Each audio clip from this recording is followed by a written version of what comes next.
Welcome to the Ultimate Sports Podcast. The third guest of the night covers all sports for Battle of the Hudson. Fifth time on the podcast, retakes the lead for most appearances on the podcast.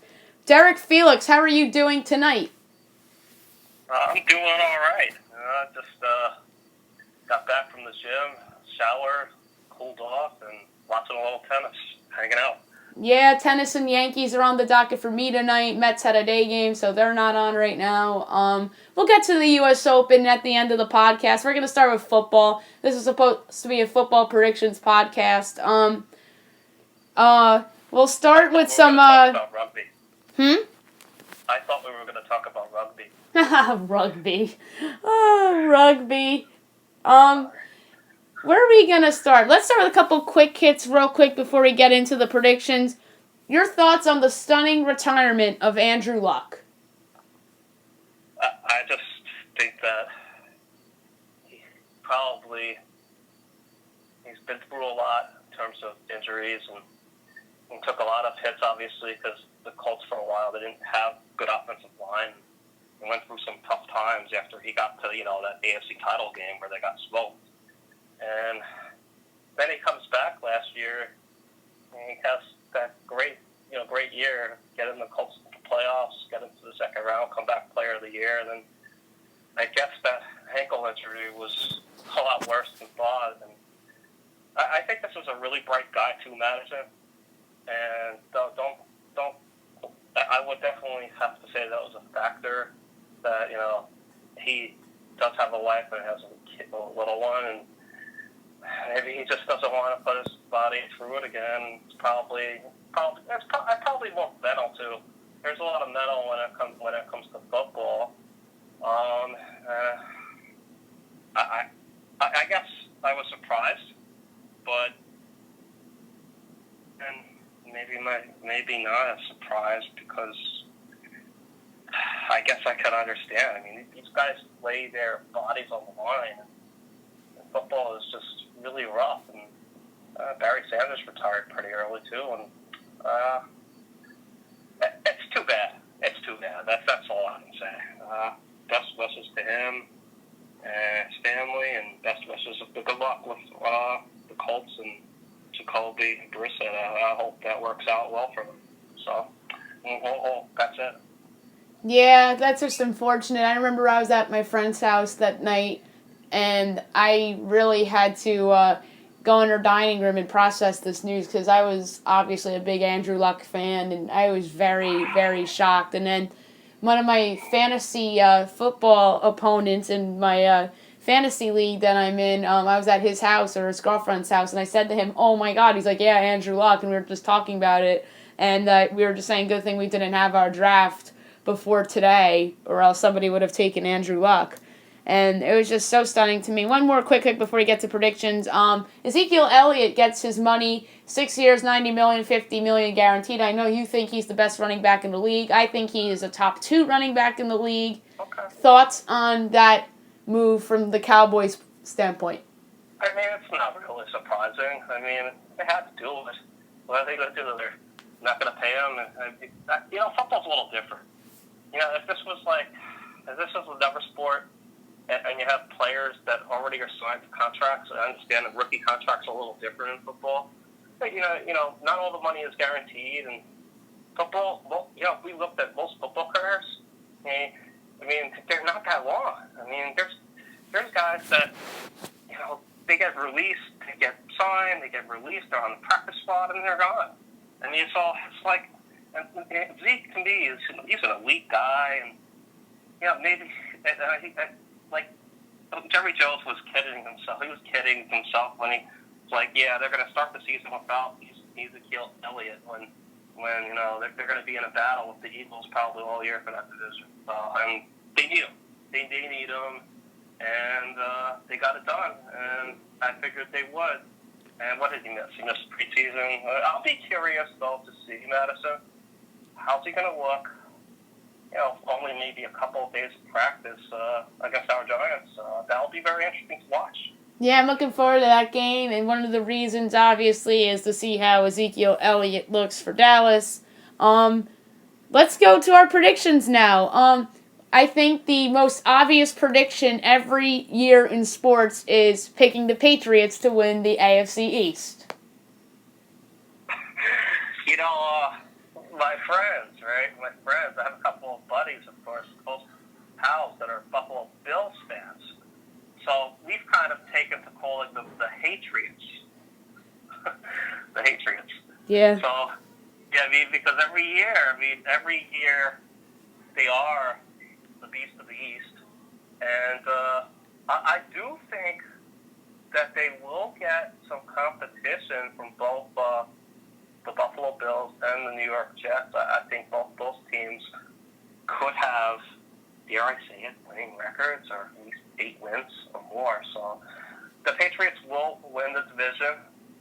I would probably go for safe 12 wins. So, but I think that some of the games, I think there actually might be some competitive games though for a change. Yeah, I think that the Bills and Jets will be competitive with them, especially when those two teams get to host the Patriots. But ultimately, as long as Tom Brady and Bill Belichick are running the show in New England, they should be the favorites in the AFC East.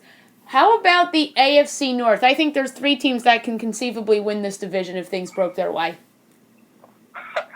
Well, I think that we're probably thinking very similar when it comes to that division because it's. I think there's one team that's just they're going to be very bad, and there are 3 teams that can compete for this division. I know that you like the Browns, and God, I mean they've got a lot of talent, and God knows it. It'll be interesting to see how that all works out. I think for some reason, without all the distractions, I think the Steelers will find a way to win that division. And it will be very tight. It will go right down to the last week. So, and Kempton's tops, maybe even 9-6-1, maybe 9-7 or 9-6-1. It might come down to tie breaks. That's what I think. Yeah, I think the Steelers are going to be right there. I think that Ben Roethlisberger is a player with a lot to prove. He'll have a chip on his shoulder. Juju Smith-Schuster, I think, is poised for a monster season. And I think that he's somebody that can finish in the top 5 in receiving yards this season. I am a big fan of Juju Smith-Schuster. I picked him to be on my fantasy team. And don't forget about James Conner, who made the Pro Bowl last year at the running back. I'm with you, actually. I love Juju. I mean, and he's the polar, well, for now, okay? We don't know if the mind is going to go crazy or whatever, if he's going to, when he has a couple more years under his belt, he's going to go crazy like Antonio Brown and like Odell Beckham and all these other crazy football players. But for now, at least, he's not a distraction. And I think he will be a top 5 receiver this year. So I think your fantasy team is looking pretty good. Yes, my fantasy team is very strong. And the AFC South is a wide open division. A lot of people like the Texans. Some people like the Jaguars. Some people even like the Colts to surprise some folks. Who do you like in that division? Oh, my God. This is a very hard division to call. I mean, it really is.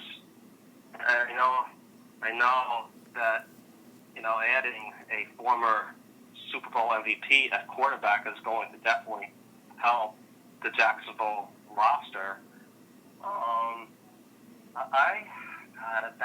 That is a hard division. One of my friends, he's a big football guy, Rob. He actually thinks the Titans might surprise people. I mean, the Titans actually weren't bad last year. I mean, that whole division, it's strange. I think it's a flip of a coin. I'm doing a process of elimination right now. I can't pick the Jags. I just don't think they're going to win that division. I don't like the Titans. It's hard for me to pick the Colts with the new quarterback. They have a really good team, though. So I think it's going to come down to them and the Texans. And I'm going to go with the Texans, even though they made an awful trade, trading Clowney, they made a good trade. That's right. Was that? I'm thinking of a different team. All right. Yeah, never mind. But yeah, the Texans. I'm going to take the Texans. I don't know, maybe 10 wins. Maybe 10 wins gets it. I think 10 can win that division, absolutely. I just think that division's strange. I mean, I could see the teams between these teams could be between 7 and 9 wins. They could be between 8 and 10 wins. It's a real competitive division. It's strong. So I don't know. I'm going Texans though. Yeah, that feels like the safest choice, although I would not rule out the Jaguars or the Colts in that division either. I am not a Titans fan. I had our friend from Twitter, Jeff Maglicetti, on before, and he said that he thinks there's a chance that the Titans could surprise. I'm not in that boat at all. AFC West, I think this is a two-horse race. Oh, yeah. I mean, most definitely. Nobody's going to pick the Broncos or Raiders. Two teams just, they're not there. The Raiders have that nutcase. They have Antonio Brown. And I don't know what's going to happen with the stability there at QB. He's, coach with Chucky. So it's really about two teams. It's about the Chargers and the Chiefs. Who do you like better? I know a lot of my friends like the Chargers, and they will win their games. They will win their games. But I think the Chiefs, obviously, they're the class of that division. They should have won the Super Bowl last year, not for just an awful penalty, a costly penalty that cost them against the Pats. I think they should definitely win that division. It'll be close, but I don't know if they'll match what they did last year.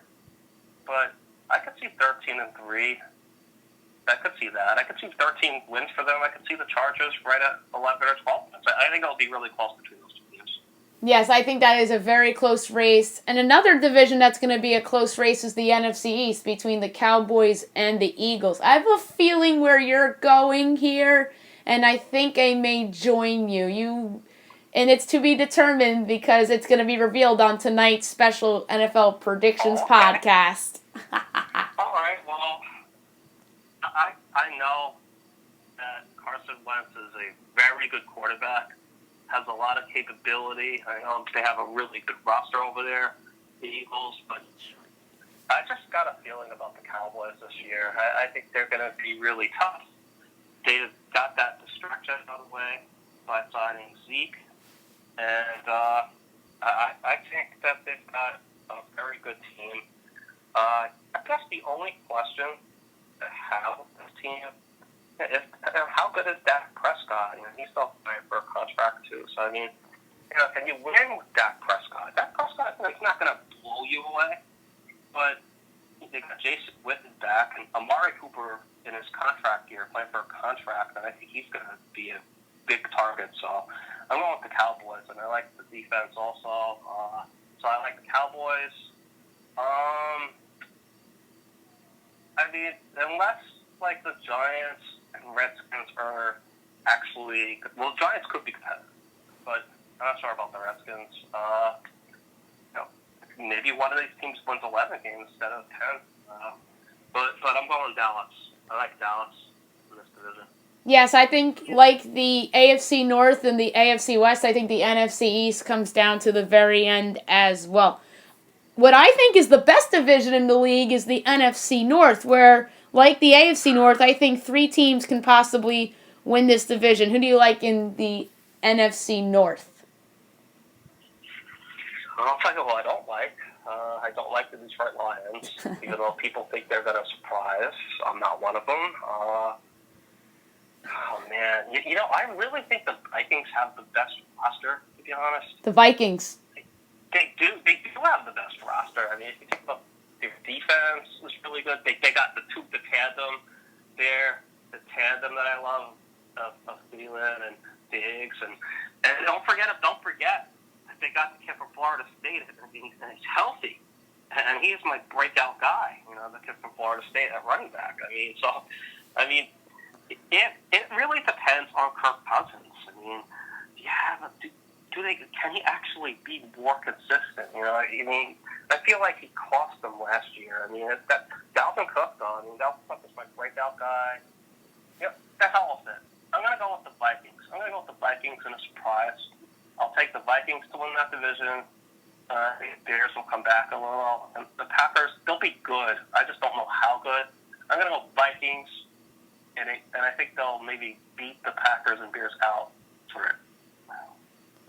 Yeah, you know what? The Vikings to me are not a surprise division winner. My first guest I had on today, Doug Saravo, a buddy of mine, picked the Vikings to win that division too, and he said this might surprise you, but I'm going with the Vikings. But no, it doesn't surprise me. They have a loaded roster. They may not be the biggest Kirk Cousins fan. That's probably why he made the comment that might surprise you, because he knows I don't like Cousins. But to me, it's about that roster, and I think they can absolutely win that division. And I think that the Bears will be there and the Packers will be there too. And Detroit, I'm with you on Detroit. No chance for them. The NFC South, I think we're in agreement here. Okay. If they play defense, the Dolphins could what that. They don't play defense. The Saints, I think they're just the best team. They're the best team. They're explosive. They will score a lot of points. I don't know how much longer Drew Brees is going to continue to do what he's doing, but, I mean, they're the best team in that division. I do think the Falcons will come back. They'll be better. Some people think the Bucs actually will be more competitive. Carolina will put points. I mean, that's a really good division too. So don't sell that division short. But I'm going for the Saints. Yeah, Saints to me are the team to beat in that division. But to me, whether that division is good or not depends to me on Cam Newton's shoulder and whether Atlanta gets better coaching from Dan Quinn, who I'm not the biggest fan of, but I don't think he's an awful coach per se either. He took them to a Super Bowl, and obviously the health of the Atlanta Falcons defense, which really hurt them last year. So if both those teams can stay healthy, particularly Cam Newton and the Atlanta defense, I think that they can challenge for playoff spots as well, if not can possibly steal playoff spots from contenders that are underachieving, because that happens every year. I'm kind of in agreement with you on them. One thing I will say about the Falcons when it comes to Dan Quinn, I mean, sometimes I look at some of the decision making. That's a big thing with football. It's only 16 games, and these coaches, sometimes they make some questionable decisions. Whether it's especially offensively, I see him make some questionable calls. Critical situations. So that's an area they're going to have to tighten up. And you're absolutely right about the defense. They got to stay healthy. Yeah, they really were doomed by injuries last year, the Falcons. Although Matt Ryan had a great year last year, and I'm surprised that really hasn't got that much attention. Matt Ryan, I think, is poised for another big season. Let's go to the NFC West. Okay. I think we agree here. Well, I could do an about face and take the Seahawks. I think they're going to be really good. But I do think the Rams are the best team in that division. But I expect the Seahawks to be there right with them. So I think they're going to get strong competition. But I like the Rams. I don't think they'll win as many games as last year. Maybe 11 wins takes it, or maybe it comes down to the 2 games that they play. So, but I'll go with the Rams. But I expect the Seahawks to be really good. Yes, I agree with you on the Rams. That feels like a 11 to 12 win team. Seahawks, nice trade for Clowney, but I'm not sold that makes them a playoff team per se. And in the 49ers, Jimmy Garoppolo has to perform like he did when he became their starting quarterback 2 years ago. And in the Cardinals, Kyler Murray's going to be fun to watch, but that team is going to be boring. So NFC West could be a little interesting. Give me your AFC wild cards. Okay. Can't believe I'm going to do this, but I think that the wild cards, I think one is coming from the AFC East. I'm going to go with the Jets. Oh. Yes, I said it. Wow. The Jets are going to make the playoffs. I can't believe I'm saying it, but I think Sam Darnold's going to have a big year. I don't know. I have a feeling he's actually going to have a better year than Baker Mayfield. Ooh. For some reason. I don't know. Maybe it's because he just seems like he's really focused. He had a really good preseason. I like the addition of Bell. I like some of the other. They made some other like off the key additions recently. And it seems like their GM, the GM they got in there now, he really knows what he's doing. And as long as the defense can actually play and cover guys, because if you listen to Bendigo and Roberts, they always go crazy about that. Yeah, I think they could sneak in. I do think they could sneak in. I think 9 and 7, and it might come down to a tiebreaker. 9 and 7 could probably get you in the AFC.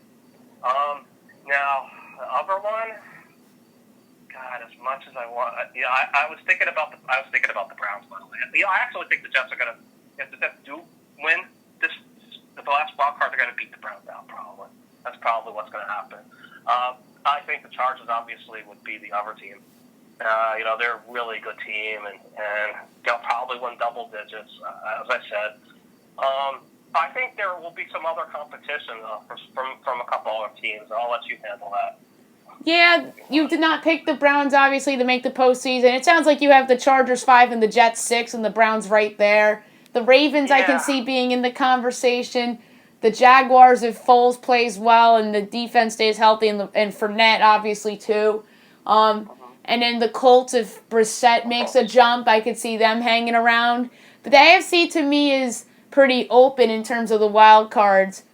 But especially with the Luck injury, I think it's become even more wide open. And obviously, the North can have multiple playoff teams. I think that the AFC West can have multiple playoff teams. And if a team like the Jets, like you suggest, or the Bills makes an unexpected jump, then maybe one of those two teams can steal a spot as well. NFC wild. One other thing. I just want to add one other thing. Go ahead. In terms of this AFC, it's really unpredictable in terms of what's going to happen. Everything I wanted to say, and this is just a quick hit, okay? All right. I want to be quick about this. I really feel having 8 divisions in the NFL is crazy. I think they should go back to 6. That way you have only 3 division winners. We've got 3 wild cards. That way there's not a scenario where a team, in a lesser division has, maybe fewer wins or a team gets screwed out of possibly making the playoffs. I think it was better when they had 6. That's just my personal opinion. Yeah, that's a good argument. I've heard that argument before from other friends of mine and whatnot. How about the NFC wildcards? Okay. NFC wildcards. Oh, man. Seahawks. I think the Seahawks are going to be really good this year. I think Russell Wilson will compete for MVP. I really, and of course, I love Pete Carroll. Even though I kind of make fun of him for the fact that he screwed the pooch against the Patriots by not running the ball there. I mean, he's a damn good coach. I mean, they did add Clowney. It'll be interesting to see how that fits. Defense is still very good. I have to think they'll be one of the wild cards. The other wild card, that's probably going to come down to the Eagles. That'd be one of them. And one of those NFC North teams, maybe the Bears or the Vikings, and maybe possibly the Falcons. If I had to lean in one direction right now, and I don't want to do it, but I just think they're a better coached team. I probably would go with the Eagles. Yeah, the Eagles feel like a safe bet. If they don't win the division, then they'd fall into that wild card spot. I think it's more likely than not than the NFC North will have 2 playoff teams. I think that is the most likely of the NFC divisions to have multiple playoff teams, and then the East, and then the South. Although you can't rule out the possibility of the South having 2. I think Atlanta can surprise. You see, yeah, that's the frustrating thing. That's the hard thing about the NFC. It's just like I feel like there's a lot of good teams. There are a lot of good teams, and there's also a couple of really bad teams. Like in the NFC West, which we talked about with the 49ers. Garoppolo is going to have to play a lot better and play the preseason. I don't put a lot of stock in that, but I mean, I think they're going to be really bad. The Cardinals, it'll be interesting to see how the kid does. That'll be fun to watch. And the Redskins, I think they're going to be a brutal team. And the Giants, I don't know. I mean, our team could probably, if they actually play okay, maybe they could win 6 or 7 games. I don't know. I don't know. The NFC is tough. It's really tough to answer. Somebody might surprise us. You just don't know. That's the crazy thing about football. Yeah, like the Colts last year. Nobody expected them to make the playoffs. And then they, especially after they started 1-5 last year. It's funny, because before the season last year, I had the Colts finishing in last. And then they start 1-5 and I look good. And then they go out and go 11-5 on the season. And they make the wild card. Or they might have gone 10-6. I don't remember. But they ended up... one thing on that. Sorry. It's all right. But Andrew Luck, I remember watching Luck in the first few weeks, and he just didn't look good. He didn't look right. And it's crazy to think that he's retired right now at this moment. But, I was just like, I remember saying to my buddies, Andrew Luck is done. So, what the hell do I know? What do I know? He looked done. He wasn't. And then he goes and he takes them to the playoffs, and now he's retired. I don't know. We'll talk about going full circle. It is crazy. Yeah, it is crazy. Who is your pick for the league MVP this year? League MVP. Oh, man. There's a couple of, obvious candidates, probably. Wow, God. If they made the playoffs, I can't believe that actually. If they made the playoffs, I actually think that Christian McCaffrey would be in the convo for it. They don't. When is the last time a wide receiver won MVP? That doesn't happen too often. No, it doesn't. Quarterbacks have won it 11 of the last 12, with the outlier being Adrian Peterson in 2012 in the year that the Vikings surprised everybody and made the playoffs as a wild card. Because I have this feeling that Schuster's going to just have a monster year for the Steelers. I can't pick him. I'm not going to pick him. I'm not going to pick Brady. I'm not going to pick Pat Mahomes because I don't know if Patrick Mahomes is going to be able to duplicate what he did last year. You know what? What the hey? I'm going to go with Russell Wilson, a guy that was, I think, finished maybe in the top 3 for maybe a couple years ago. And this guy does everything for the Seahawks. He is the Seahawks. When I think of the Seahawks, I think of Russell Wilson. This guy can pass it. This guy can improvise. He can run. He is tough, and I could see him winning MVP. I know it's probably not going to happen, but I feel like picking a guy that I love to watch, so I'll go with Russell Wilson. Not a bad choice. To me, he's an MVP candidate if that team makes the playoffs. All right. Cool. You mentioned a team that you think can surprise this year, the New York Jets. I feel like that's your surprise pick because you picked them to make the playoffs, and I did not see that pick coming from you at all. I thought if you picked an AFC East team to make the playoffs, I thought you'd say the Bills because your buddies are Bills fans. But my surprise team is the Houston Texans. That's a team that people are down on despite the Tunsil move, and I think that they go out and win double-digit games and shut some critics up, and they win some tough games on their schedule this year. Their schedule is really tough. I think that team gets a double-digit win. So my surprise team is the Houston Texans. Who's your flop team? Who's a team that you think is going to disappoint this year? Everybody is picking them to disappoint. I don't like doing trends, but if they don't make the playoffs after winning the 12 games they won, and obviously they probably should have beat the Eagles, I guess I would have to go with the Bears. They could be a disappointing team. If I had to go, with a disappointing team in the AFC, I think there's only one way to look, and that's they have. And when you go out and you do what the Cleveland Browns did, you got to make the playoffs. So if they don't make the playoffs, they would be my disappointment for the AFC. So I give you 2. Yes, the Browns one I could see. To me, it's funny. My first guest of the day, my buddy Doug, picked the Browns to win the division, but he picked them as their disappointment because he thinks they're going to lose in the first round. And I said, you know what, that's a good argument for them being a disappointment because I think a lot of people think that team could make the AFC Championship game. I think the Browns fans think that. But I obviously don't think that about the Browns. I'll give you 2. The Baltimore Ravens in the AFC, I just am not convinced Lamar Jackson's going to make that leap this year. And in the NFC, I'm going to go with the Green Bay Packers, who also, like the Browns, hired a new football coach in Matt LaFleur, but I'm not convinced that the relationship with him and Aaron Rodgers is going to be so great. And I'm not sold on that defense being a top 5 NFL defense. So I'm going to say the Baltimore Ravens and the Green Bay Packers are disappointments. And the Seattle Seahawks as a third one, but you're high on them, so I didn't want to mention them to you. I mean, if you feel that way, hey, I respect that. I mean, that could be. I mean, not everybody is going to make the playoffs. I was going to add something. Two things. The Packers, just really quick. I really feel that the media they try to make stories. They try to make stories. They try to search stories that aren't there. This guy's his first year as coach. They want to create a story. I think Rodgers. I mean, really. How about we see? Let them work.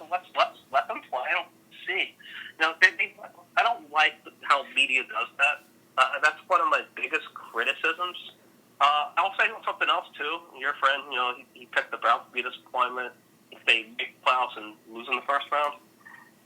I mean, when is the last time the Browns have made the playoffs? I mean, I think making the playoffs for them, that'd be a huge step for them. And last year, they made a push at the end, but for them making the playoffs, if they do lose early, I wouldn't call it a disappointment. There's a lot of pressure. I think the expectations could be a little unrealistic. That's the only thing I'm going to say on that.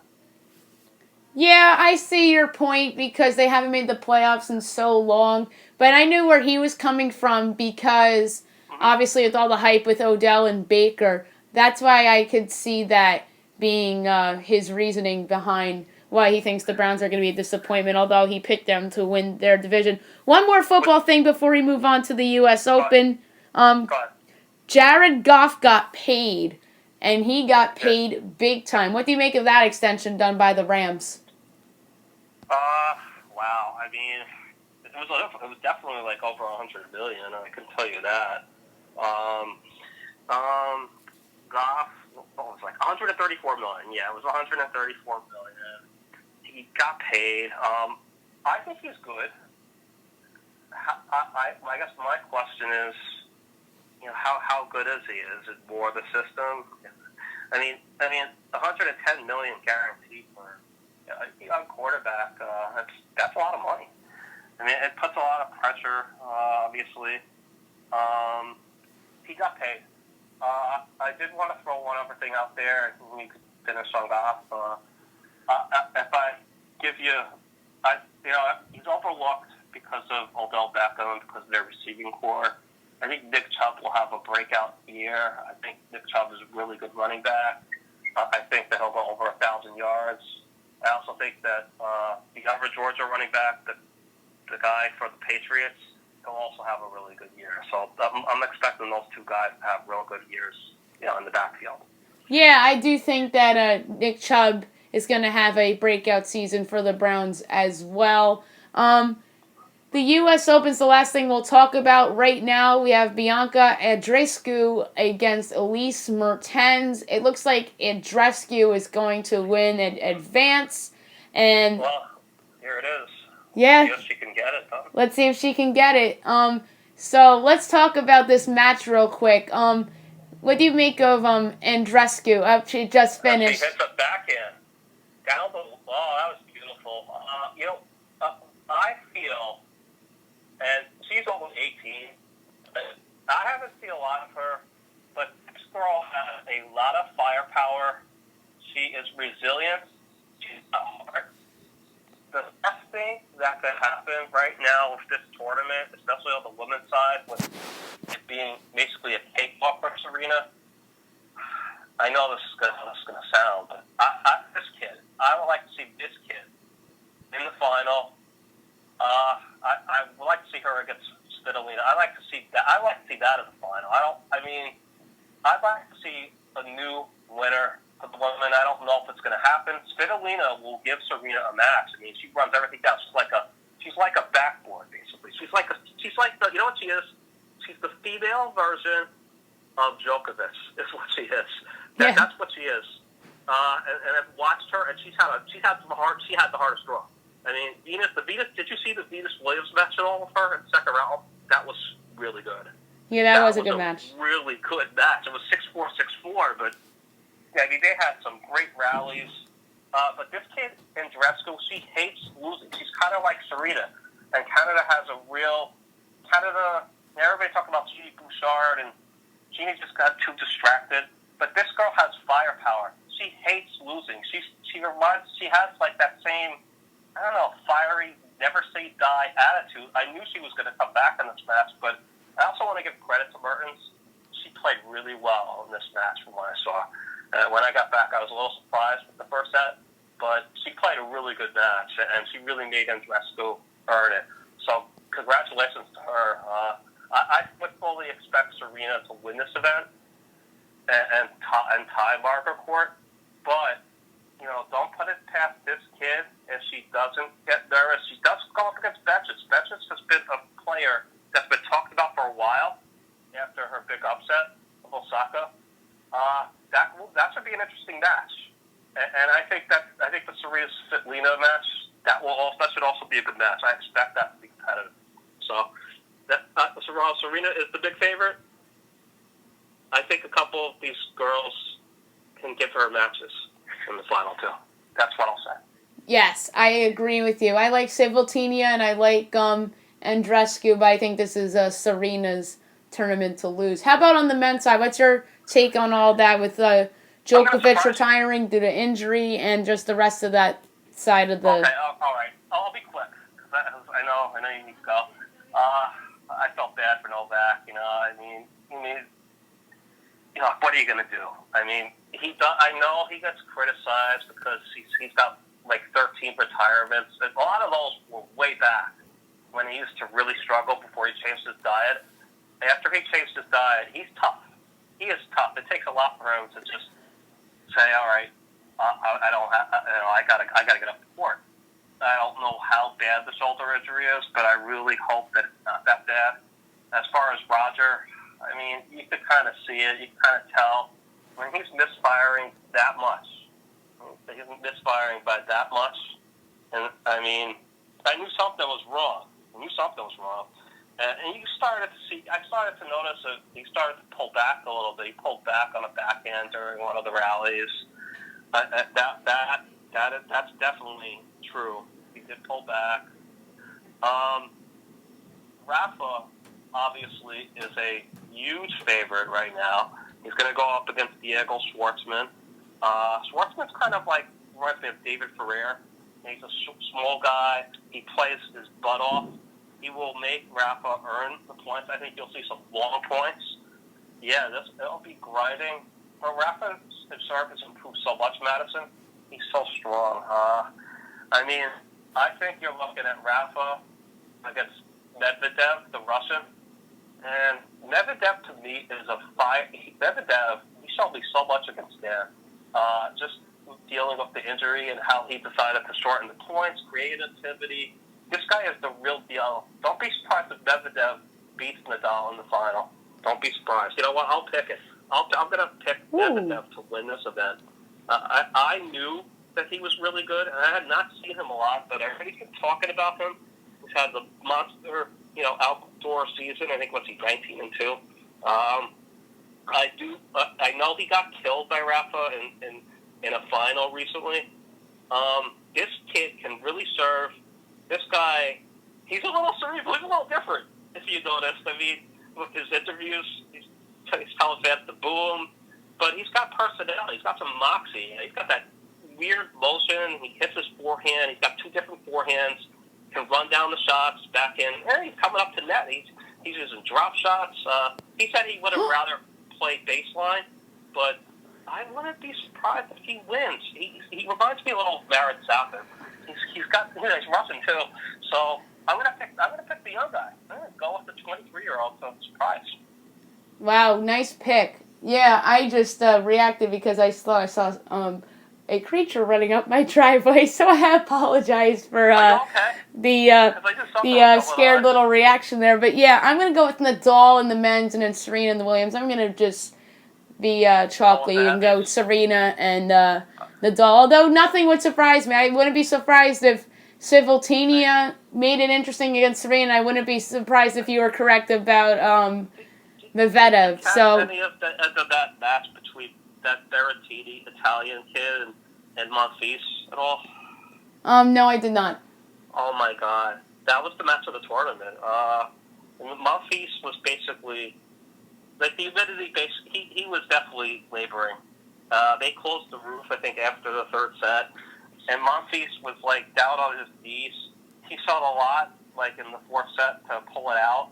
And this Berrettini, I had no idea. This kid has like a great serve and monster forehand. He comes up with great angles in the fifth set. My God, I'm sure if they have a rain delay at some point tomorrow, they'll show the fifth set because the fifth set was great, and I'm so glad it went to a tiebreaker. Berrettini, right, he had an early break. Yep. Early break, and I thought the match was over. I thought he was just going to run away with it, but he got nervous. Then he had a chance to serve it out, and he couldn't do it.